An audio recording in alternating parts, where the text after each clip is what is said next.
Berriz esango dut, nik ez daukat gidabaimenik. Zertarako, hola, hiri batean bizita. Holako garraio publikokin, eta hola, ez du merezi. Bakizu, pertsonala politikoa da. Hemen mundu guztiari 18 urte bete eta txak gidabaimena oparitzen diote, gurasoek ordainduta. Ah, klaro, ze gizarte eredu da hau.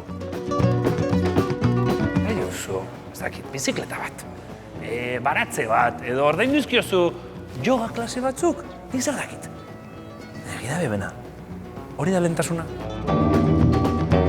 Asteburu baten, urruti xamar joan behar duzula, bueno, sartu BlaBlaCarren, kotxeak, daudenak, konpartitu. Beti dao, zuk joan nahi dezun leku hortara, joan behar den beste norbait. Mendira ere autobusean juntzaitezketa eta edo trenean, adibidez Adarrara, Urnietara, Renfen joan ta, gailurrean. Eta, klaro, hemen jendeak, kotxean joan nahi du goraino, gero 200 metrotxo egin, eta, klaro, argazki ateratzeko. Ez.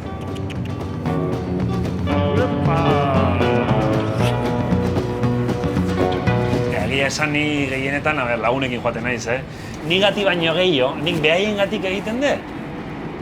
Kriston dirutza gastatute katxerro hortan. Erabilera merko zaio. Eta ez duten ulertzen da, zertarako nahi dituzten 7 asiento gero beraie bakarrik joan behar baldin badia.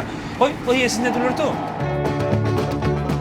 Seguroak, OTA, ITV-a, gurpilak, edozin matxura, gastuak eta disgustuak, besterik ez.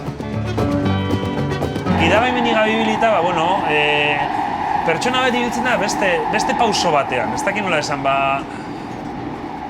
kontemplatiboago bezala, ez? Nei adibidez, horrek poemak idazteko aukera eman dit orain.